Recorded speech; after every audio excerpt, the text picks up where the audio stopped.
Rutherford Issues with Bryan Barrett on FM 101.9 and AM 1450 Murfreesboro, FM 100.5 Smyrna. Listen and watch at WGNSradio.com.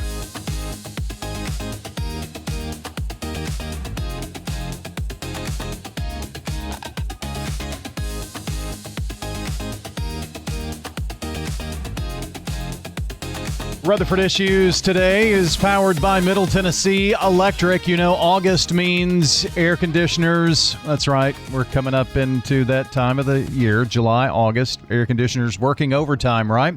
Well, you can stay ahead of the peak cooling cost by nudging that thermostat up just a few degrees to keep your home comfortable, but yet also save on that HVAC system. Changing that filter too monthly. Some summer tips at mte.com/myenergyplan. Well, today we're going to be talking about Rutherford County Schools, in particular the school board, and the school board's vice chair is joining us, Frances Rosales. Good morning. Good morning, Bryan. Good to have you. Thank you. A lot to talk about with you. It's been a few months since we have had the opportunity to talk, and we've had an election cycle. We have, yes. Unfortunately, it did not turn out how I'm sure you wanted things to go, but you can end these last few months, and I kind of really wanted to talk to you today about your time on the board and really what has been accomplished during that time, because we have definitely you have served in a very interesting period on the school board. That's let's say. Very true. Well, thank you so much, Bryan, for having me. Yeah. And just allowing me to speak and share what's on my heart. And yes, I mean, the elections happen. It is what it is. And I've accepted and I move on. I wish my replacement wish her well and hope that she really thinks about the children and think of them on top of mind as making these decisions. As far as my time in a school board, I always felt that the way I came up and approach has always been, if I were to leave today, what type of legacy would I leave behind? Mm-hmm. So I really rolled up my sleeves from day one and really started working and trying to make a change. And I'm really proud of the changes that I personally did and helped influence on top of everything else that I accomplished along with the board. And one of the things, is just passing legislation in making schools a little bit safer for every adult that is in the building and making sure that everyone is trained on active shooter training and also all different kinds of safety emergencies so that they're ready for that. So I'm really proud of that. Unfortunately, it took a tragedy for that to happen. But at least we've got something that we can rest assured that everyone can feel safe. And the parents feel that their teachers are equipped, or whoever is in the building is equipped to handle that kind of situation. So, yeah, I'm also proud of the policies that I've made. I worked in conjunction with our SROs. We worked very closely. They came to us saying that they wanted to be more involved in the schools than just being someone walking around the building and people seeing them.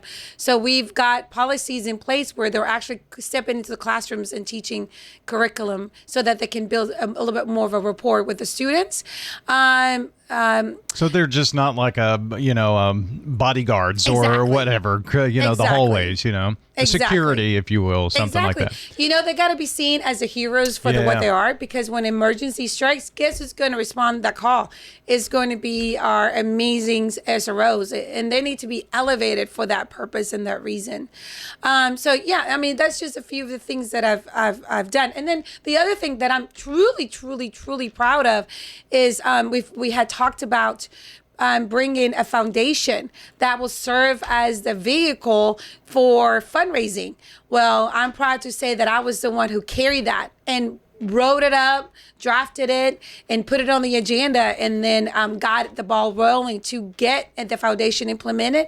And as of last year, I think early this year, we actually started that process, and I'm one of the founding board members of that foundation. So I may not be serving in the capacity here on this side, but I am still serving on the side of the foundation. And I'm very, very hopeful of what that's going to be and how that's the good that's going to come out of that. So I'm proud of that. So there's a lot of things that I can talk about, and it's a win-win that's been a win-win for our schools. The foundation working on its 501c3 or getting very close to that. No, it's already happened. Has that already happened? That's already happened. Okay. Well, it that's took good. about 2 years for that to happen. But yeah, that's already been done. Now we've got a board that is about 11 members or so, about between 11 to 15 members that meet together once a month. Wayne Blair has been serving the chair for that with Sheila Bratton as a vice chair. And then very soon there's going to be a trade-off of the baton, or, passing down the baton, where Sheila Bratton will be the chair. So similar to the IBP grants that were done many, many years ago. This is kind of similar to that, a replacement of that, where we're going and asking small businesses owners and those with deeper pockets to donate money to the foundation so that we can create grants that teachers can apply for and hopefully use that for whatever needs that they need for the classrooms. So I'm excited about that. We're going to have some exciting things that are coming up, which is I can plug a little bit of what we're getting ready to do. We're going to have a golf fundraiser where I cannot remember all the details, but we're getting ready to do that, where we're going to have some teams of people that are going to be playing golf, and all that money is going to go towards the foundation. We're going to have a gala coming up, hopefully in 2027. So yeah, there's going to be there are going to be exciting things. I will say that the foundation is similar to what the Murfreesboro City Schools is doing. They have a foundation where they ask business leaders and those with deeper pockets to make donations that will go towards the needs of their schools. And what you're describing is exactly kind of what they're doing. Teachers apply for grants and say, what do you need for your classroom? Well, maybe it's, something for, a science project that you want to do, or maybe it's technology for the classroom. And so they apply for the grants, and then once the fundraiser is held, well, then that money is divvied right back into the classroom. So that's kind of how it's going to work. Exactly. And Bryan, one thing that I really was focused on and prioritized, and I said that during the campaign trail when I ran back in 2022, and also here again in 2026, is that what things can we do? Think outside of the box that we can help our students without having to tap into our property taxes. The way the funding works is, we've talked a lot about this. It's not a revenue generator, meaning that we're not selling services or goods to get a return on that. We rely solely on taxes. That's our property taxes. And the cost of living is going up. And, it's hard on a person that lives here in Rutherford County to foot the bill of all the needs that are needing for Rutherford County, including our schools. So one of the things that really prioritized and thought and really had in mind is, what can we do to offset the cost so that we do not have to rely on property taxes? And that was one of the things foundation. The other thing that I had worked on, which I'm going to continue working outside of this, is building relationships and partnerships with other entities that have access to funding that we do not have.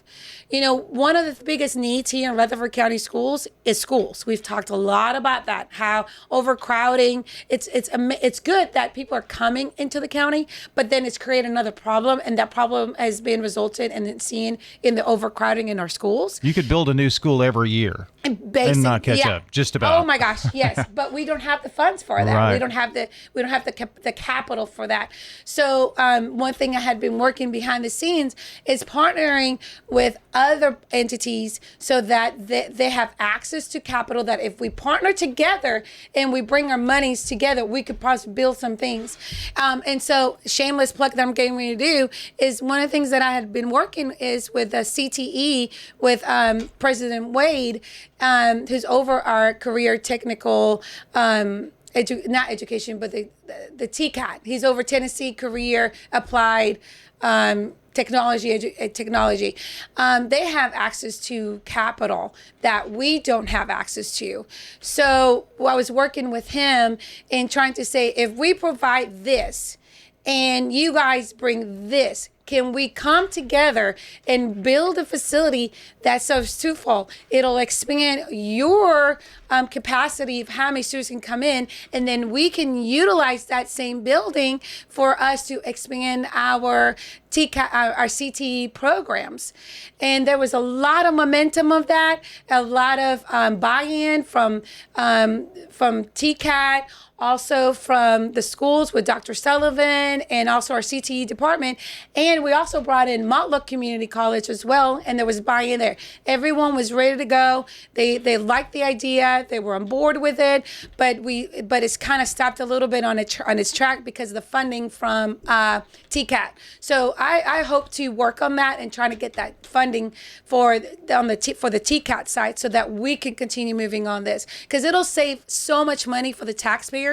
And then we can finally have that CTE center that we've talked about for a very, very long time without having to ask the county commissioners for the money for that. Yeah, so it would be kind of a partnership where you may have high school students in certain parts of the day, and then your continuing education folks later that evening once they have finished high school and can move on to things. And I'm sure that, like with Motlow and other colleges, the courses that kids can take in high school to earn college credit, that would make that so much easier, even. Oh, yeah. And that's one of the things that Mr. Wade was talking to me about, is that because of Tennessee Hope Scholarship, kids can start doing that dual enrollment where they can apply for those trades in high school, and by the time they graduate, they're so much closer to finishing, and they don't even have to pay for it out of their pocket because they can use the Tennessee Promise or the Hope Scholarship for that. And so by the time they complete the course, they're not even there for a year. There'll be less than that because they've wiped out so many of that time being in high school doing that dual enrollment. So it's a win for everyone. It's a win for our kids to have options, to know that if they want this American dream, they don't have to really depend on it, whether they go to a 4-year college or not. My dad never went to a 4-year institution, and he did very, very well. He was a tradesman by trade. He was an auto mechanic. He opened his own car dealership, sold cars, did body work, mechanic work, all that 9 yards, and he provided a good living for for us. And so, that was another thing that was really top of mind for me into helping our kids to know what options are there for them to explore. And my son is another testament to that. He's a welder right now, and he went through TCAT, and he makes really good money. He made more money his first year out of the gate, out of the school, than I did when I graduated with a 4-year degree. I mean, I was making $14,000 a year my first year. Not lying, not making it up. Wow. Yeah. Yeah, well, imagine that. Yeah, times have definitely changed, but and that's a wonderful testament to what is going on with our career and technical education in the school system. We've got Francis Rosales here, Rutherford County School Board Vice Chair. You are obviously still very passionate about Rutherford County schools, and you and I were kind of talking before going on the air, and I know things back in May did not turn out like you wanted, but one thing that frustrates a lot of people is looking to see that things that you may be very passionate about on your side, want things to happen and change, but we don't take the time to go to the ballot box to cast a vote, to let your voice be heard. And you always hear, well, my vote doesn't matter. Well, 12% of the registered voters in Rutherford County, that's not even the overall population, voted back in May. That's correct. There's a huge voter apathy, and it's a real thing. Where voters just feel like registered voters here in the county feel like the voice doesn't matter. Why even make a plan to go vote when it's not going to matter because the politicians are going to do what the politicians are going to do. One thing that I've discovered. That's different on the local level, though. It is. And I don't think people can distinguish, the federal level from the local level. No, they cannot. And it's also a lack of education, too. Yeah. There's a lack of education of how important these races are at the local level and how vastly different they are, like you said, from the state, from the federal. But everyone is so confused about how everything works, and so they just blame everyone, the whole system in general. And I think that speaks into why there's a major crisis when it comes to voter. Tennessee ranks at the lowest of the lowest when it comes to voter participation. Isn't that crazy? Now, here's the flip side. We're one of the highest when it comes to voter integrity, election integrity. Right. We rank high. And ease of voting. Yeah, and the ease of voting. Yeah. So you think with having a strong election integrity, easy access to voting, you will think that the voter participation will be up there, but it's not. It's on the other side, like it's at the bottom. And one thing that I've discovered is that our teachers, our amazing teachers, are not exercising the civic duty by coming out and voting. And I think it's because they probably think just like everyone else thinks that why do that? Like, why even make a plan to go when my voice is not going to matter? No one's really listening. No one is really cared about what I think. Right now, when it comes to one thing that I've learned about education, now that we brought it up, in my opinion, it's just not the board's opinion, so I just want to have a little disclaimer. I do believe that what makes education, what's contributing to the issues of education is the politics. It's not necessarily the teachers that are showing up every day to teach our students. When our teachers step in the classroom, they're having to deal with a lot of things that are beyond the control, from behavior disruptions, from having to be tied to these standards that they're going to be graded on, whether a child performs or not. And it doesn't take into account whether the child was willing to listen to that day. Was he defiant? Was there a disruption? None of that is applied to the score. It doesn't also apply whether that child needed support or not, for whether they did well or not. They're also having to deal with parents that are not supporting them at all when it comes to behavior issues. I've heard a teacher one time tell me when they called and told the parent how the child was acting, the parent's response, well, that's your responsibility. They're there with you for 8 hours. It's your responsibility, not my responsibility. So don't call me again about his behavior issues. So you add on to that, plus what's happening at the state, plus what's happening at the federal elections, where everyone thinks that every child that's coming to public schools, they're being indoctrinated, that they're being taught they hate America, and then that they're turning into a different lifestyle. So you have all of that going for a teacher who's stepping into the classroom. By the time it's all over, it's exhausted. It's no wonder that we have the issues that we have right now with teacher shortages, is because no one is truly saying, hey, I'm your voice and I know the truth and I'm going to fight for you. And also they feel like they're wearing a muzzle in their mouths when it comes to these things, because they're not able to speak out and say, this is not happening. So it's like they're having to take on these claims as if they're truths when they really are not truths at all. Yeah. And that's not happening. And in turn, that's what's creating for them to say, okay, I'm just not, forget it. There's no reason for it. I'm not going to do it. Well, it does sound like your passion is still there for education. It is. And I'm sure this is not the last time we will have heard from Frances Rosales, no, right? No, it's not. I know there's some things bubbling up right now that I can't really speak about it. But yes, you're right. I am passionate about this. And one thing that I do want to work on is getting the voter turnout, especially within our teachers and our educators, to help them understand and educate them why their voice is important. And one thing I want to say is that on the air is that Rutherford County Schools is the largest employer here in the county. And if our teachers understood that if they were to come out to vote, I know not everyone lives in the county, but the majority do. They have the potential and the influence to make a lot of decisions on these races, not just on the school board, but so many other races will be impacted by that. Well, thanks for coming in today.